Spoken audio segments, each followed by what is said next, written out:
This unsavory comment by a former Air Marshal of the Royal Air Force of the United Kingdom hasn't and wasn't going to age well. On Air Force Day 2023, when the whole country indeed is celebrating and paying their tribute to the rich exploits and the glorious tradition of the Indian Air Force, here on StudyIQ IAS English, we seek to pay tribute to three of those instances when individuals of the Air Force put the country before themselves, in the true spirit of their motto, Nabhasparsham Deeptam. Hello and welcome. My name is Bhuvan Apurvajha. As in this video, first we will go ahead and analyze the statement by Air Marshal John Steele and thereafter draw comparisons with the heroic exploits that have followed since then. And first, I will take you to the year 1971. The country is at war with Pakistan. The Pakistan Air Force is targeting some of the key airfields in the western theatre of the country. And therein lies an individual, Flying Lieutenant Nirmaljeet Sekhon. His father, also with the Indian Air Force, the son follows in the footsteps of the father, gets his flying licenses, gets his training completed, and is now posted in the critical airfield of Srinagar. Alongside him is his buddy, Flight Lieutenant Ghumman. Now bear in mind that at this time in the year 1971, you do not have the kind of radar facilities that will give you the advanced information of enemy aircraft activity. The day is foggy, and suddenly the lookout posts that are physically manned by soldiers and our personnel from the Indian Armed Forces, they go ahead and relay the communication to Srinagar airfield that from across the border are approaching F-86 Sabres. Now the Indian Air Force at that time had the very mobile, the maneuverable GNATs. However, toe to toe, what you find is that the GNATs and Sabres are an unequal comparison. Now leading the F-86 Sabre contingent from across the border is 1965 war veteran, Wing Commander Changezi, accompanied by 4 of his other officers. On the Indian side is Flight Lieutenant Sekhon and Flight Lieutenant Ghumman.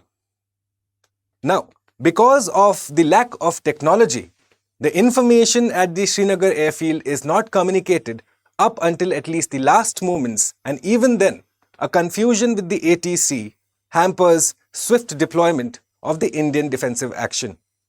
So much so that as Flight Lieutenant Sekhon and Flight Lieutenant Ghumman are taking off, the first bombs of the F-86 Sabres, being led by Wing Commander Changezi, are falling now on the Srinagar airfield. Thus follows one of the most critical and one of the most glorious air fights ever recorded in the IAF's history. You have at one point Flight Lieutenant Ghumman, who is separated from his partner, and it is left to Flight Lieutenant Nirmaljeet Sekhon, who individually takes on 4 enemy F-86 Sabres single-handedly. And thus you have one of the glorious tales of valor, of devotion to one's duty, of putting the country above oneself recorded as Flight Lieutenant Nirmaljeet Sekhon makes the ultimate sacrifice for the nation near Budgam in Jammu and Kashmir. For his heroic deeds and indeed for his selfless act, he is awarded with the nation's highest gallantry award, the Param Veer Chakra. And today, his bust stands tall and proud at the Yodha Sthal in National War Memorial.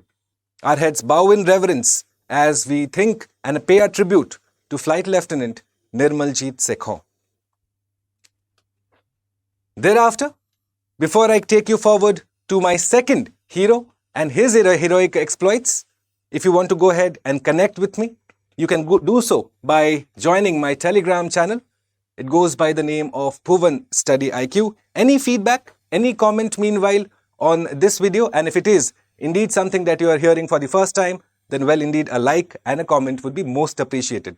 Right, let's go ahead and take a look at our second heroic exploit, that is by Air Vice Marshal Harjinder Singh.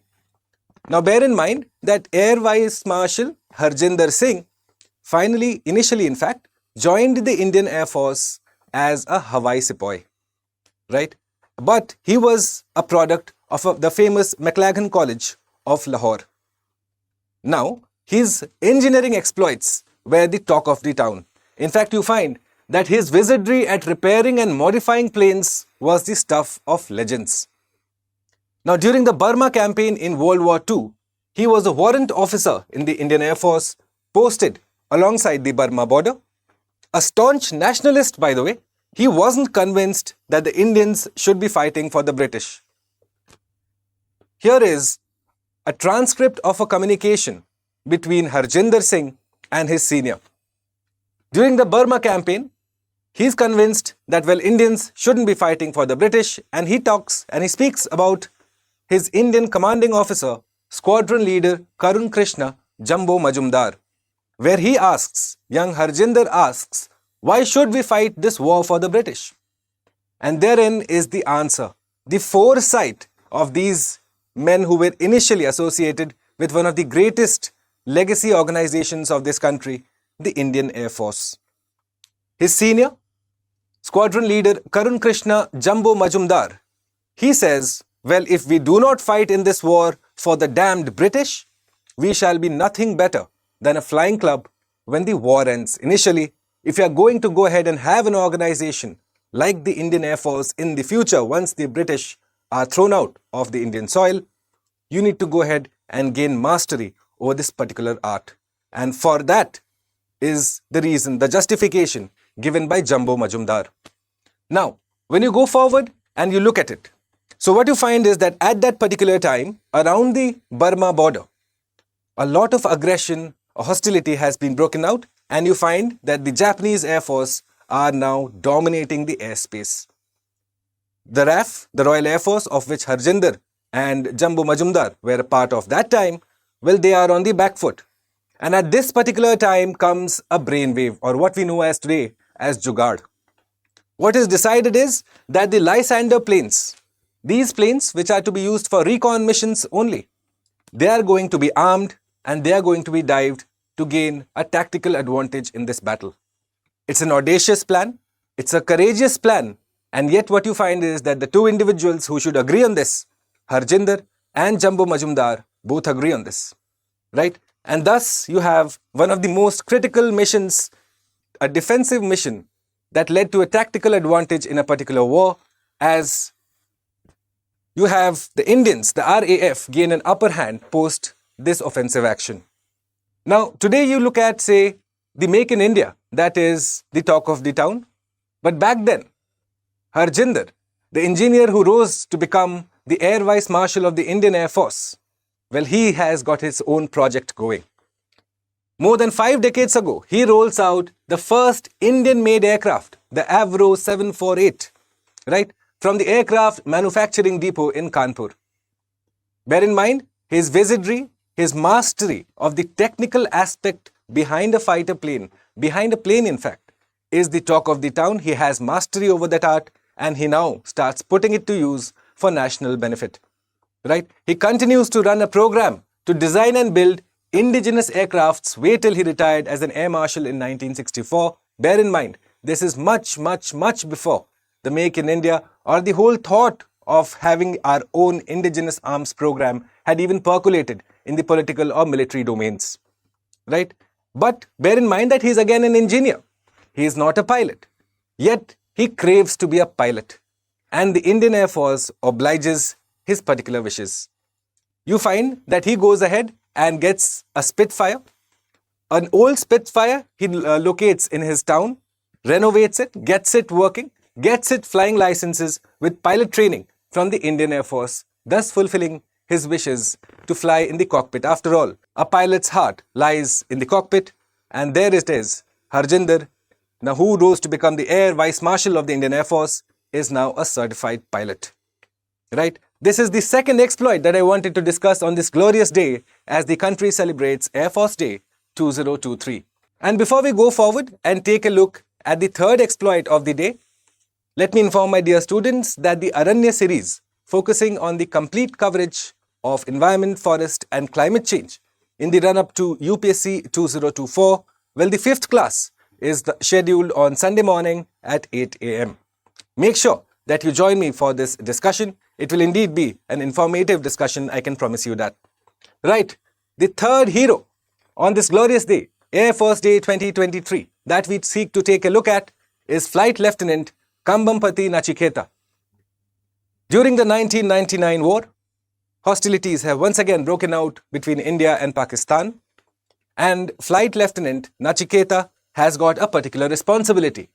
He is posted in the war-hit Batalic sector, where he is charged with going ahead and hitting enemy targets at over 17,000 feet, and he's got his rockets alongside him. However, here is a problem. During the particular operation, he notices that his flight, his aircraft, has now flamed out. What does flaming out mean? Well, that essentially it has gone dead mid-air, because the fumes that are released during this entire process of firing, well, they are ingested by the engine.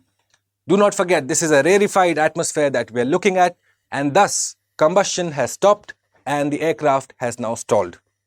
Flight Lieutenant Nachiketa has no option but to bail out and take an emergency ejection maneuver, right? But he realizes that, well, he is in enemy territory. Eventually, after a pistol fight with the enemy forces, he is captured, taken to Rawalpindi, where he is coerced. He is, in fact, his rights as a prisoner of war are violated, not just by the junior officers and the soldiers of the army. Eventually, it comes to a very senior officer of the Pakistan Armed Forces to come to the rescue and remind his men of the Geneva Convention. Eventually, Flight Lieutenant Nachiketa is brought back to our home soil with the intervention of the Vajpayee government and is handed over to the International Red Cross in Pakistan.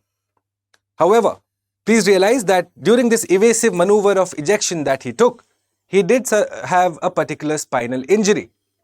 Now, to be a fighter pilot, the physical requirements are extremely particular. However, the love for flying, as he puts it, that the heart of a pilot lies in a cockpit. And thus you find that he makes recovery and is serving as a transport pilot in the Indian Air Force, having his hands on machines such as the C-17, Ilyushins and Antonovs. Right? So here is another such tale of another such individual who went over and above the call of duty to go ahead and do what's necessary to protect the sovereignty of the Republic of India. Flight Lieutenant Kambampati Nachiketa. Right, my dear friends. So from that particular statement by the former Air Marshal of the Royal Air Force, we have come a long way since then. It is now no more the domain of the men, but also our women, who are now equal partners in protecting the sovereignty of the nation. Which is why I am tempted to say that yes, Air Marshal was probably partially right, as it is not just a man's job, it is the job of each and every citizen of India to protect the sovereignty of the Republic of India. On that note, my dear friends, it is a wrap, but not before I ask you to go ahead and take a look at this particular video too.